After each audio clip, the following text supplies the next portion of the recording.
ചരിത്രപ്രസിദ്ധമായ ഒട്ടേറെ ബില്ലുകൾ, ഏറ്റവും ഒടുവിൽ നേറ്റിവിറ്റി,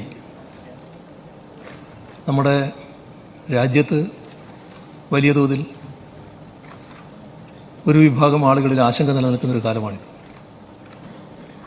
കേരളത്തിൻ്റെ മക്കൾക്ക് ഒരാശങ്കയും വേണ്ട എന്ന് ഉറപ്പിക്കുന്നതാണ് നേറ്റിവിറ്റി ബിൽ. അവരുടെ കയ്യിൽ നേറ്റിവിറ്റി കാർഡുണ്ടോ? ആർക്കും അത് നിഷേധിക്കാനാകില്ല. ഇവിടെ എല്ലാ തരത്തിലും സുരക്ഷിതം, നമ്മുടെ നാട് എപ്പോഴും സുരക്ഷിതമാണ്. പക്ഷേ ആ സുരക്ഷിതത്വത്തെ ചോദ്യം ചെയ്യുന്ന ഒട്ടേറെ കാര്യങ്ങൾ രാജ്യത്ത് സംഭവിക്കുന്ന സാഹചര്യത്തിൽ ഇത് വളരെ പ്രസക്തമായൊരു കാര്യമാണ്. ഇങ്ങനെയുള്ള ചരിത്രപ്രസിദ്ധങ്ങളായ ഒരുപാട് നിയമനിർമ്മാണങ്ങൾ നടത്താൻ നമുക്ക് കഴിഞ്ഞിട്ടുണ്ട്. പൊതുവെ അഭിമാനിക്കാവുന്ന ഒരു കാര്യമാണ് സർ. പക്ഷേ എല്ലാം കൂടി ചേരുന്നതാണല്ലോ ഈ സഭ എന്ന് പറയുന്നത്. അതിലേറ്റവും പ്രധാനപ്പെട്ടതാണ് പ്രതിപക്ഷത്തിൻ്റെ റോൾ. സർ, ജനാധിപത്യത്തിൽ ഭരണപക്ഷവും പ്രതിപക്ഷവും വളരെ പ്രധാനമാണ്. സർ, നമ്മുടെ സംസ്ഥാനത്തുള്ള ഏറ്റവും ദൗർഭാഗ്യകരമായ അവസ്ഥ, ഇവിടെ പ്രതിപക്ഷം ക്രിയാത്മകമായ പ്രതിപക്ഷമല്ല എന്നുള്ളതാണ്. സർ, ചർച്ചയെ ഭയപ്പെടുന്നൊരു പ്രതിപക്ഷമാണിത്. സർ, ഇപ്പോൾ ഈ സമ്മേളനത്തിൻ്റെ അവസാന ദിവസമാണ് നമ്മളിരിക്കുന്നത്. ഈ സമ്മേളനം എന്ന് പറയുന്നത് വരുന്ന നിയമസഭാ തെരഞ്ഞെടുപ്പിന് മുൻപ് നടക്കുന്ന ഒരു സമ്മേളനമാണ്. സാധാരണ നിലയിൽ പ്രതിപക്ഷം ഭരണപക്ഷത്തെ അങ്ങ് ശ്വാസം മുട്ടിക്കുമാറുള്ള ഒരുപാട് ആക്ഷേപങ്ങൾ, ആരോപണങ്ങൾ എല്ലാം സഭയിൽ ഉന്നയിക്കേണ്ട ഒരു ഘട്ടമാണ്. സ്വാഭാവികമായിട്ട് ഉന്നയിക്കും. പക്ഷേ സർ, ഇവിടെ ഗവൺമെൻറ്റിനെ പറ്റി എന്ത് ആരോപണം ഉന്നയിക്കുക, എന്ത് ആക്ഷേപം ഉന്നയിക്കുക?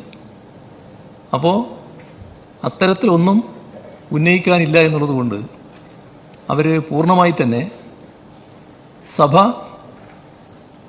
ബഹിഷ്കരിക്കുന്ന നിലയാണുണ്ടായത്. നമ്മൾ ഇതുപോലുള്ള ഒരു സമ്മേളനത്തിൽ വളരെ വിശദമായി ചർച്ച ചെയ്യാൻ കഴിയുന്ന ഘട്ടമാണ് നയപ്രഖ്യാപന പ്രസംഗത്തെക്കുറിച്ചുള്ളത്. അതിൽ അവസാന ദിവസം ചർച്ചയിൽ പങ്കെടുത്തു എന്നുള്ളത് ഒഴിച്ചാൽ ബാക്കി ദിവസങ്ങളൊക്കെ ഒഴിവായിരുന്നല്ലോ. നയപ്രഖ്യാപന പ്രസംഗം മാത്രമല്ല, ബജറ്റിനെ കുറിച്ചുള്ള ചർച്ച, വളരെ വിശദമായ ചർച്ചയല്ലേ നടക്കുക. ആ ചർച്ചയിൽ നമ്മുടെ പ്രതിപക്ഷത്തെ കാണാൻ പറ്റിയില്ലല്ലോ, പ്രതിപക്ഷം ഉണ്ടായില്ലല്ലോ. ഇതുപോലെ ഏതെങ്കിലും ഒരു പ്രതിപക്ഷത്തെ എവിടെയെങ്കിലും കാണാൻ സാധിക്കും? സർ, ഒരു സമ്മേളന കാലയളവിൽ അടിയന്തര പ്രമേയം അവതരിപ്പിക്കാൻ ഭയപ്പെടുന്ന പ്രതിപക്ഷത്തെ ലോകത്തെവിടെയെങ്കിലും കണ്ടിട്ടില്ല. സാധാരണ അടിയന്തര പ്രമേയം എന്നൊക്കെ പറഞ്ഞാൽ ചാട്ടുളി പോലെ ഭരണപക്ഷത്തിന് നേരെ, ഗവൺമെന്റിന് നേരെ വലിയ ആക്രമണമായിട്ട് വരുന്നൊരു കാര്യമല്ലേ. ഇവിടെ അതിന് ധൈര്യം ഉണ്ടായോ പ്രതിപക്ഷത്തിന്? അവതരിപ്പിക്കാനുള്ള ധൈര്യം ഉണ്ടായോ? കാരണം അവതരിപ്പിച്ചാൽ അതിനെല്ലാം മറുപടി കിട്ടുമല്ലോ. അതിനെ ഭയപ്പെടുകയല്ലേ, ചർച്ചയെ ഭയപ്പെടുന്ന ഒരു പ്രതിപക്ഷം. സർ, നമ്മുടെ അവസാന സമ്മേളനമാകുമ്പോൾ ഒരു ഗവൺമെൻറ്റിനെതിരെ, മന്ത്രിമാർക്കെതിരെ എല്ലാം എഴുതിക്കൊടുത്ത് ആരോപണങ്ങൾ ഉന്നയിക്കുമല്ലോ. കാരണം നേരെ തെരഞ്ഞെടുപ്പിലേക്ക് പോവുകയല്ലേ. അപ്പോൾ ഗവൺമെൻറ്റിനെ വല്ലാതെ പ്രതിക്കൂട്ടിൽ നിർത്താൻ വേണ്ടി ആരോപണങ്ങൾ ഉന്നയിക്കാൻ തയ്യാറാവുകയില്ല. ഏതെങ്കിലും ഒരു ചെറിയ ആരോപണമെങ്കിലും ഈ സഭയിൽ ഉന്നയിക്കാൻ അവർക്ക് കഴിയും. ഇത് നമ്മുടെ പ്രതിപക്ഷം എത്ര കണ്ട് നിലവിലുള്ള വസ്തുതകളെ ഭയപ്പെടുന്നതല്ലേ. ഏത് തരത്തിലൊക്കെയാണ് ഭയപ്പെടുന്നത്? നമ്മുടെ ജനാധിപത്യ സംവിധാനത്തിൽ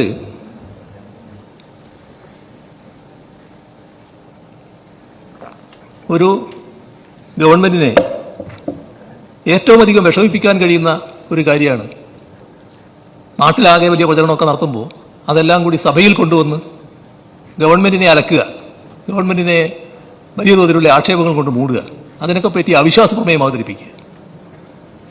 പ്രതിപക്ഷത്തിൻ്റെ ഒരു രീതിയൊക്കെ കണ്ടപ്പോൾ എൻ്റെ ചില സുഹൃത്തുക്കൾ നേരത്തെ പറഞ്ഞു, സഭയിൽ അവിശ്വാസ പ്രമേയത്തെ അവിടെ അവതരിപ്പിക്കാൻ സാധ്യതയുണ്ടാകുന്നു. ഞാൻ പറഞ്ഞു, അതിന് വഴിയില്ലാന്ന് എനിക്ക് തോന്നുന്നു. അത് തന്നെയാണല്ലോ സംഭവിച്ചത്. സർ, ഇവർ വസ്തുതകളെ ഭയപ്പെടുകയല്ലേ? അവിശ്വാസ പ്രമേയം അവതരിപ്പിച്ചാൽ എന്തെല്ലാം കാര്യങ്ങളിൽ ഗവൺമെന്റിനോട് ജനങ്ങൾക്ക് വിശ്വാസമുണ്ട് എന്നുള്ള കാര്യങ്ങൾ ഞങ്ങൾ അവതരിപ്പിക്കുമല്ലോ. അപ്പം അതിന് ഭയപ്പെടുകയല്ലേ? കേരളത്തിൻ്റെ പൊതുവായ കാര്യങ്ങൾ ഭയപ്പെടുകയല്ലേ? സർക്കാർ ഇതേവരെ ചെയ്ത കാര്യങ്ങൾ ഭയപ്പെടുകയല്ലേ? ഇങ്ങനെ ചർച്ചയെ ഭയപ്പെടുന്ന ഒരു പ്രതിപക്ഷം, അതാണ് നമുക്ക് കാണാൻ സാധിക്കുന്നത്. സർ, അതോടൊപ്പം ഇതുപോലെ വികസന വിരുദ്ധരായ ഒരു പ്രതിപക്ഷം എവിടെയെങ്കിലും ഉണ്ടായിട്ടുണ്ട്? സർ, നമ്മളെല്ലാം നാടിൻ്റെയും ജനങ്ങളുടെയും ഉന്നമനല്ലേ ആഗ്രഹിക്കുന്നത്? അതിനുവേണ്ടിയല്ലേ നിലകൊള്ളേണ്ടത്? കേരളത്തിലെ പ്രതിപക്ഷം ഏതെങ്കിലും ഘട്ടത്തിൽ ഈ സർക്കാരിൻ്റെ കാലയളവ്, ഇപ്പോൾ 15ാം കേരള നിയമസഭയുടെ കാലയളവ്, ഈ കാലയളവിൽ കേരളം ഒരു ഇഞ്ച് മുന്നോട്ട് പോകുന്നതിൽ എന്തെങ്കിലും സഹായം ചെയ്തിട്ടുണ്ടോ? അതവർ ആഗ്രഹിച്ചിട്ടില്ലാലോ. നമ്മുടെ നാട്ടിൽ നടക്കുന്ന എല്ലാ വികസന പദ്ധതികളെയും എതിർക്കാനല്ലേ തയ്യാറായിട്ടുള്ളത്? സർ, ഇവിടെ വികസനം യഥാർത്ഥ രീതിയിൽ നടപ്പാക്കണമെങ്കിൽ അതിനാവശ്യമായ പണം വേണമല്ലോ. നമ്മുടെ സാമ്പത്തിക ശേഷിയുടെ പരിമിതി വെച്ച് ഒരു സമാന്തര സാമ്പത്തിക സ്രോതസ് എന്ന നിലക്കാണ് കിഫ്ബിയെ നമ്മൾ പുനർജീവിപ്പിച്ചത്. എന്തായിരുന്നു കിഫ്ബിയോടുള്ള മനോഭാവം? ആ കിഫ്ബിക്കെതിരെയുള്ള എന്തെല്ലാം ആക്ഷേപങ്ങളാണ് ഉന്നയിച്ചത്? ഇപ്പോൾ നമ്മുടെ സംസ്ഥാനത്ത് 1,10,000 കോടി രൂപയുടെ പദ്ധതികളാണ് കിഫ്ബി മുഖേന ഏറ്റെടുത്ത് കഴിഞ്ഞിട്ടുള്ളത്. ഈ ഘട്ടത്തിൽ പദ്ധതികൾ പ്രതിപക്ഷ MLA-മാർക്കും താല്പര്യമുള്ള കാര്യങ്ങളാണ്. പക്ഷേ ഈ മൊത്തം പദ്ധതിയെ അനുകൂലിക്കുന്ന നിലയുണ്ടായിട്ടുണ്ടോ? ഏതെങ്കിലും ഘട്ടത്തിൽ കിഫ്ബിക്ക് അനുകൂലമായി വർത്തമാനം പറഞ്ഞിട്ടുണ്ടോ? കിഫ്ബിയെ ശ്വാസം മുട്ടിക്കുന്നതിന് വേണ്ടി, കേരള ഗവൺമെന്റിനെ ശ്വാസം മുട്ടിക്കുന്നതിന് വേണ്ടി കേന്ദ്ര ഗവൺമെന്റ് തെറ്റായ നിലപാട് സ്വീകരിച്ചപ്പോൾ അത് ശരിയല്ല എന്ന് പറയാൻ പ്രതിപക്ഷം തയ്യാറായിട്ടുണ്ടോ? അപ്പോൾ നമ്മുടെ നാടിൻ്റെ വികസനത്തിന് തടസ്സമായി നിൽക്കുന്ന നിലപാടാണ് തുടർച്ചയായി ഇവിടെ പ്രതിപക്ഷം സ്വീകരിച്ചു വന്നിട്ടുള്ളത്. എല്ലാ പദ്ധതിയെയും എതിർക്കുകയല്ലേ? ഒരു പദ്ധതിയെയും അനുകൂലിക്കാൻ തയ്യാറായിട്ടില്ലല്ലോ. ഇപ്പോൾ വേണ്ട എന്നാണ്. സർ, ഇപ്പോൾ വേണ്ട എന്ന് പറയുന്നത് എന്തടിസ്ഥാനത്തിലാണ്? LDF അധികാരത്തിലിരിക്കുന്നു എന്നുള്ളതുകൊണ്ട്. LDF അധികാരത്തിലിരിക്കുമ്പോൾ കേരളത്തിൻ്റെ വികസനം വേണ്ട. സർ, LDF ആയിരുന്നില്ല അധികാരത്തിലെങ്കിൽ ഇപ്പോൾ നാഷണൽ ഹൈവേ വികസനം പൂർത്തിയാകുകയാണല്ലോ. ആ നാഷണൽ ഹൈവേ വികസനം പൂർത്തിയാകുമായിരുന്നോ? ആ നല്ല രീതിയിൽ മുന്നോട്ട് പോകുകയല്ലേ? അത് നടക്കുമായിരുന്നോ? തുടക്കം കുറിക്കുമായിരുന്നോ? സർ, ഇവിടെ ഗെയിൽ പൈപ്പ് ലൈൻ പൂർത്തിയായി. അത് LDF ആയതുകൊണ്ടല്ലേ? നമ്മുടെ സംസ്ഥാനത്ത് ഏറ്റവും പ്രധാനപ്പെട്ട ഒരു പവർ ഹൈവേ ആയിരുന്നല്ലോ എടമൺ കൊച്ചി പവർ ഹൈവേ. അത് LDF അല്ലായിരുന്നെങ്കിൽ പൂർത്തിയാകുമായിരുന്നു. സർ, നമ്മുടെ സംസ്ഥാനത്ത് പൂർത്തിയായിക്കൊണ്ടിരിക്കുന്ന മലയോര ഹൈവേ, തീരദേശ ഹൈവേ LDF അല്ലായിരുന്നെങ്കിൽ ആ പദ്ധതിയെക്കുറിച്ച് ആലോചിക്കാൻ കഴിയുമോ? ഇപ്പോൾ അടുത്ത് തന്നെ തുടങ്ങാൻ പോകുന്ന, ഉദ്ഘാടനം ചെയ്യാൻ പോകുന്ന ജലപാത ആ നിലയിലേക്ക് എത്തിയത് LDF ആയതുകൊണ്ടല്ലേ? സർ, നമ്മുടെ നാട്ടിലുള്ള പൊതുവിദ്യാഭ്യാസ മേഖല ആകെ തകർന്നുപോയത് ആയിരുന്നില്ലേ?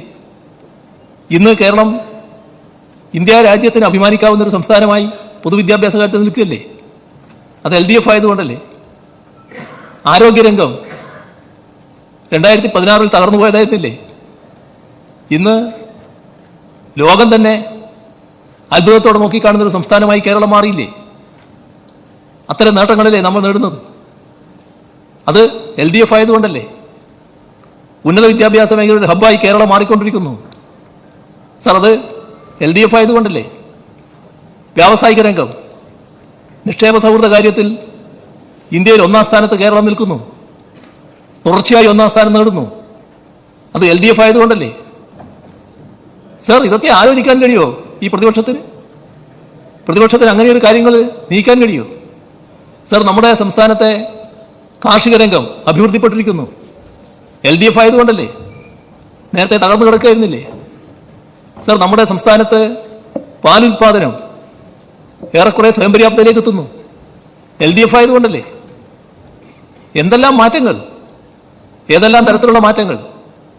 ഇതൊക്കെ ഏതെങ്കിലും ഘട്ടത്തിൽ അനുകൂലിക്കാൻ നമ്മുടെ പ്രതിപക്ഷത്തിന് കഴിഞ്ഞിട്ടുണ്ടോ?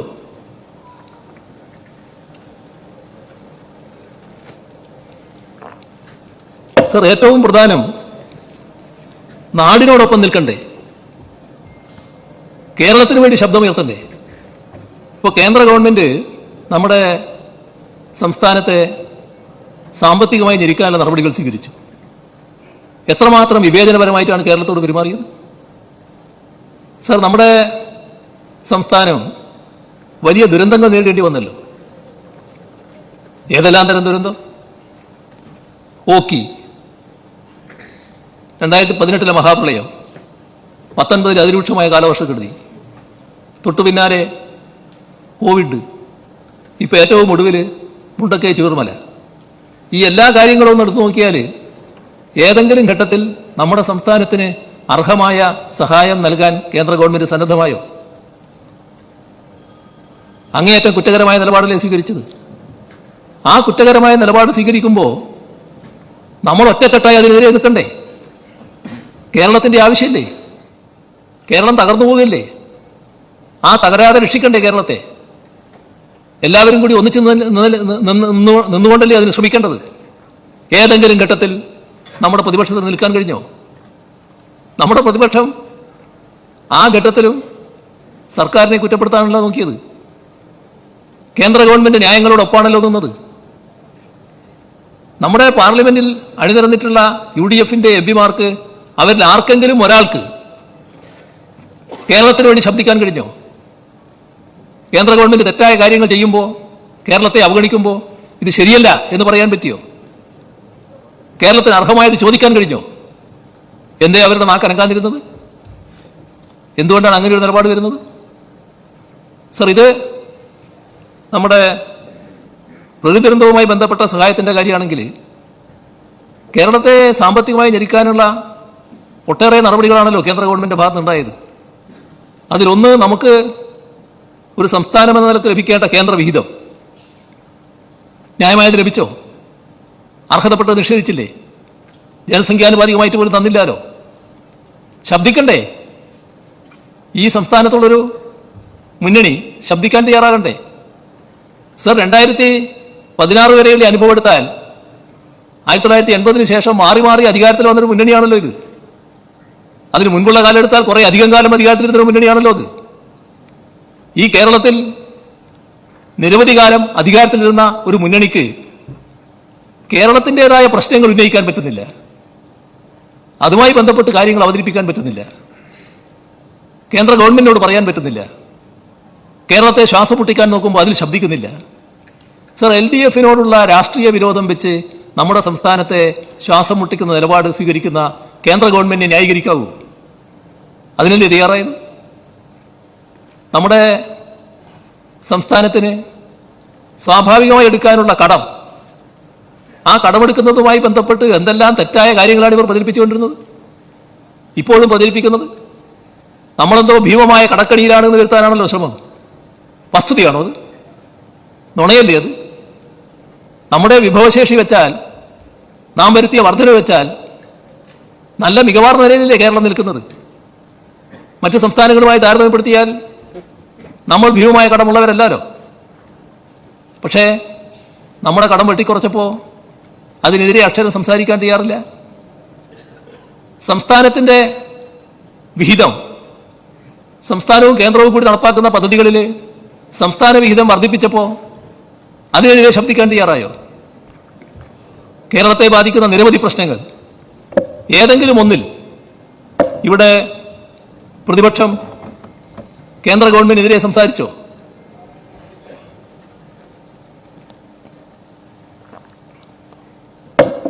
സർ, 2016 നിയമ മോഡലും 2025 കരുവന്നൂർ മോഡലും ഒക്കെ മനസ്സിൽ വെച്ചുകൊണ്ട് നീക്കല്ലേ അവർ നടത്തിക്കൊണ്ടിരിക്കുന്നത്.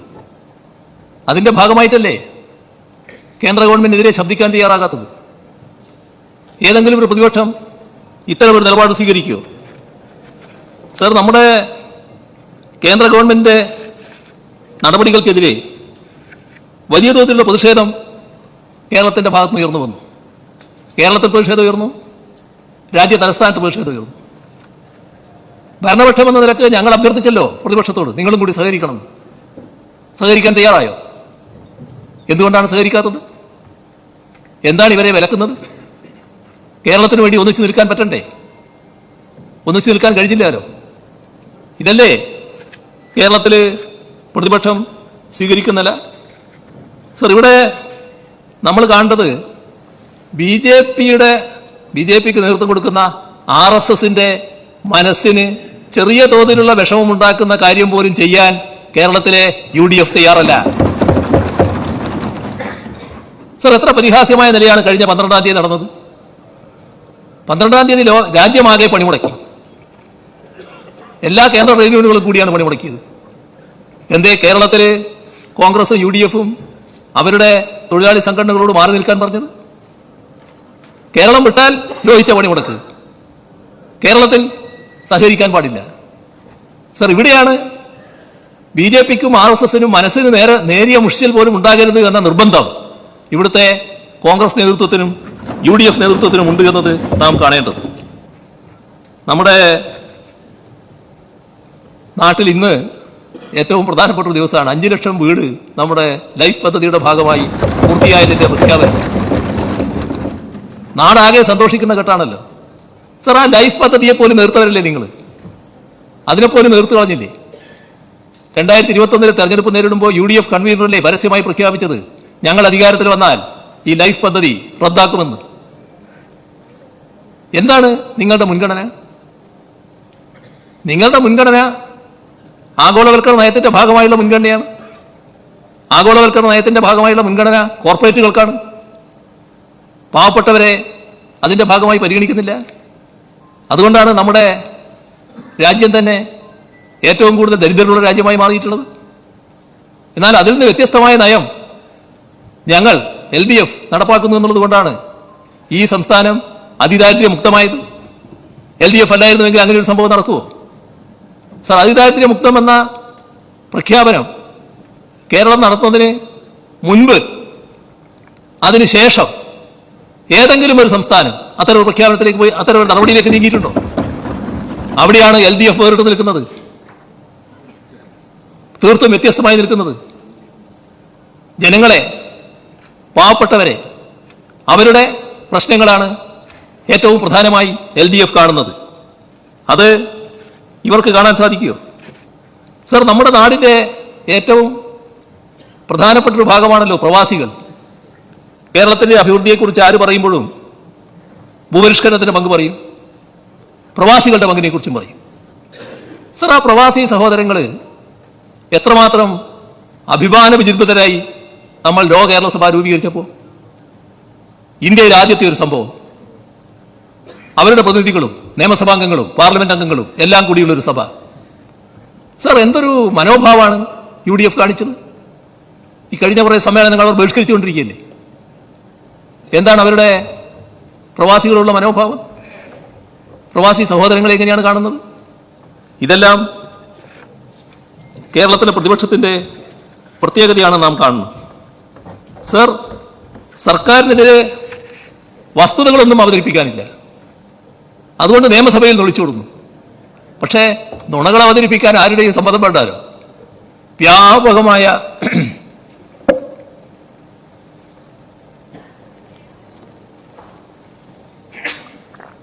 നുണ പ്രചരിപ്പിച്ചുകൊണ്ടിരിക്കുകയാണ്. വളരെ ആസൂത്രിതമായാണ് നടക്കുന്നത്. ഒരുപാട് കാര്യങ്ങൾ വന്നല്ലോ. നേരത്തെ ബഹുമാനായ ധനമന്ത്രി SIR-നെ പറ്റി പറഞ്ഞില്ലേ? കേരള ഗവൺമെന്റാണ് SIR നടപ്പാക്കുന്നതല്ലേ പറഞ്ഞത്. സർ, നമ്മൾ ആലോചിക്കേണ്ട ഒരു കാര്യം, ഈ രാജ്യത്ത് പൗരത്വ നിയമ ഭേദഗതി വന്നപ്പോൾ ആ പൗരത്വ രജിസ്റ്റർ NPR, ആ കാര്യത്തിൽ നമ്മൾ മാത്രമല്ലേ ഈ സംസ്ഥാനത്ത് അത്തരമൊരു രജിസ്റ്റർ ഉണ്ടാക്കില്ല എന്ന് പ്രഖ്യാപിച്ച ഏക സംസ്ഥാനം. ഈ രാജ്യത്ത് ഏതെങ്കിലും സംസ്ഥാനത്തിന് അങ്ങനെ പ്രഖ്യാപിക്കാൻ കഴിഞ്ഞോ? സർ, അത്തരം കാര്യങ്ങളിൽ വിട്ടുവീഴ്ചയില്ലാത്ത സമീപനമല്ലേ LDF-ന്. ഒരു തരത്തിലുള്ള ഉദാസീനതയുമില്ലാലോ.